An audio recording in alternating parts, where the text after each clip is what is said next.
4 ऋतू आणि दिवस रात्र मिळून 6 भाऊ होते. दिवस आणि रात्र तर आपल्या वेळेची वाटणी करून घेतली, पण 4ही ऋतूमध्ये या गोष्टीवरून वाद झाला की कोण श्रेष्ठ आहे. मग अग्निदेव म्हणाले, मी मोठा आहे. जर मीच नाही राहिलो तर पिकच येणार नाही. लोक उपाशी राहतील, बेजार होतील. आता पाळी आली शीतदेवाची.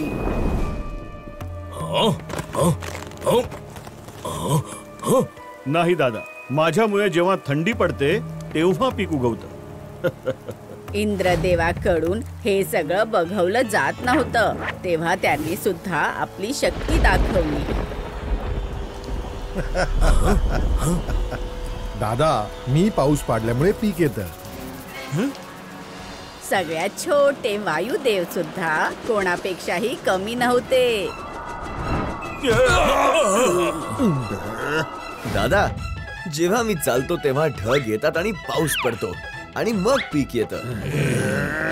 कुठला ऋतू उत्तम आहे हे लोकांशिवाय इतर कोण सांगू शकत होतं. म्हणूनच 4ही देवता विजयनगर मध्ये आले. ऋतू मध्ये ऋतू असतो उन्हाळ्याचा, पै पै जोडून. ऐकलं का तुम्ही लोकांनी? विजयनगरवासी किती प्रेम करतात माझ्यावर. एकाच्या म्हणण्याने काय होतं दादा? हे तर बरोबर बोललात शेठ. बघा तरी, उन्हाळ्यामध्ये खूप आंबे असतात, ज्याने मला भरपूर नफा होतो. निर्णय झाला होता. विजयनगर वासियांना अग्निदेवाच्या आधारावर सोडून बाकी भावांनी निरोप घेतला.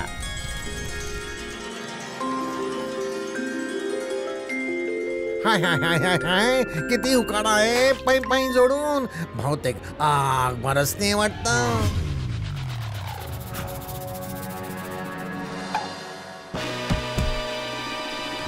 अरे, माझे तर सगळे आंबे वाळून खराब झाले.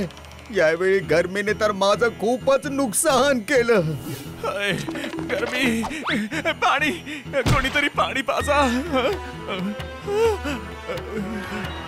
ही गरमी आहे की संकट? कधी टळेल ही?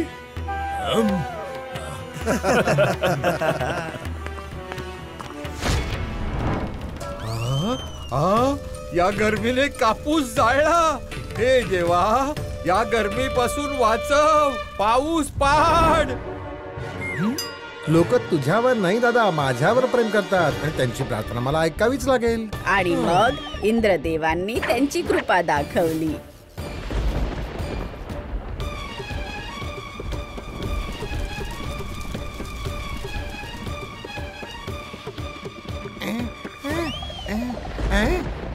पाऊस आला. चला, गरमीतून आराम तर मिळाला पै पै जोडून.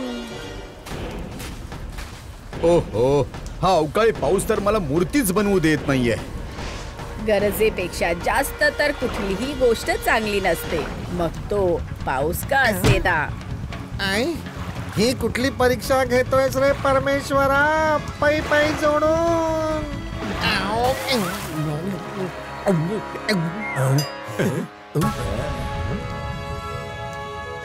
यापेक्षा चांगली तर थंडी आहे. माझा कापूस विकला जातो. हो, बरोबर बोललात. आणि माझ्याकडे सुद्धा भरपूर कपडे धुवायला येतात, धुवून धुवून. अरे, कधी येणार थंडी? दादा, विजयनगरच्या लोकांचं तुझ्यावर नाही माझ्यावर प्रेम आहे. बस, मग काय होतं? शीतदेवाने अख्ख्या विजयनगरवर थंडीची चादर पसरवली. काय वातावरण झालंय पै पै जोडून. याचीच तर वाट बघत होतो मी. थंडीमध्ये भूक लागते आणि माझं धान्य विकलं जातं. चिरोंजी काका, ही गोधडी जरा लवकर बनवून द्या ना. थोडा वेळ लागेल. या वेळेला अवकाळी खूप जोराची थंडी पडली आहे. त्या झळा देणाऱ्या गरमी आणि बरसणाऱ्या पावसापेक्षा चांगलंच आहे ना. ऐकलं तुम्ही सगळ्यांनी?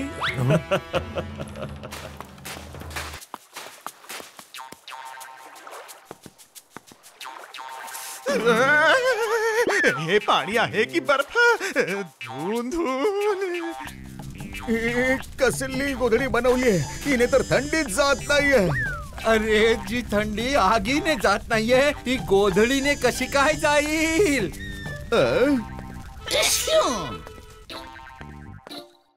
रोज दुकान उघडून तुम्ही कुणाची वाट बघता? थंडीने सर्वांना आजारी करून टाकले. लोक वैद्य भुवनची औषधं खातील की तुमचं धान्य? अरे पायी पायी जोडून हे सगळे ऋतू मला बर्बाद करून सोडणार आहेत. या थंडीने तर माझी अवस्था खराब केली आहे. इतक्या लोकांसाठी औषधं कुठून बनवू? उद्या या. एक तर एवढी थंडी आणि त्यावर औषध सुद्धा नाही. अरे देवा, वाचव रे बाबा. मग शीत देवाला समजलं की इथे त्यांची डाळ शिजणार नाहीये आणि पाळी सगळ्यात छोट्या वायुदेवाची आहे. बघितलं दादा तुम्ही? तुमची गरज कुणालाच नाहीये. विजयनगर वासियांनो, आता माझी पाळी.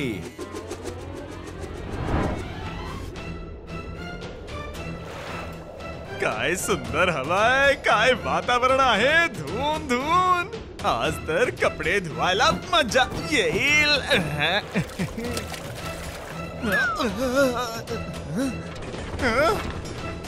अरे नाही, माझे कपडे धुवून धुवून. माझे कपडे.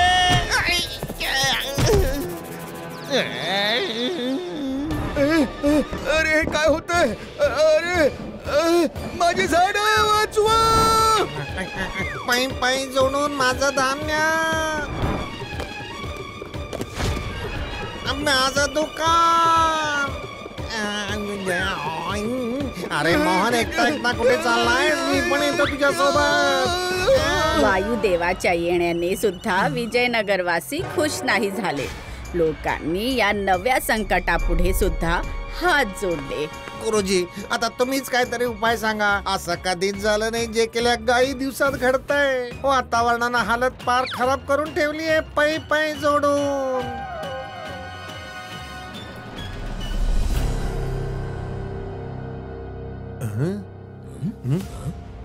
माझं पण खूप नुकसान झालं गुरुजी.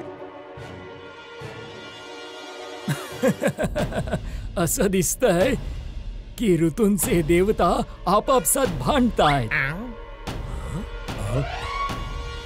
देवता म्हणून त्यांनी विचार केला पाहिजे. त्यांच्या भांडणात नुकसान आमचं होत आहे.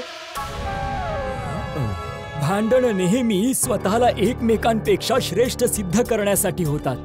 जर त्यांना हे समजलं की लोकांना त्यांचं एकमेकांपेक्षा श्रेष्ठ असणं नाही, उलट एकमेकांसोबत असणं पसंत आहे, तर ही भांडणं संपून जातील. गुरुजींचं बोलणं ऐकून चारही देवांना त्यांच्या चुकीची जाणीव झाली.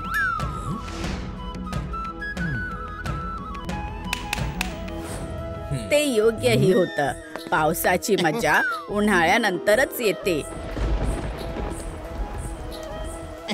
जशी थंडीची पावसासोबत आहे, वारा उन्हाळ्यात वाहिला तर आराम देतो. पावसाळ्यात ढगांना पसरवतो, म्हणजे सगळीकडे समान पाऊस पडेल आणि त्यानंतर वातावरणाचा क्रम कधीच बदलला नाही. तर मुलांनो, यातून काय शिकवण मिळाली? हीच अम्मा, की बरं आहे की ऋतू त्यांच्या मर्जीने चालत नाही, नाहीतर आपलं काय झालं असतं. मग आपण ऋतूंचा आनंद घेऊ शकलो नसतो. अगदी बरोबर.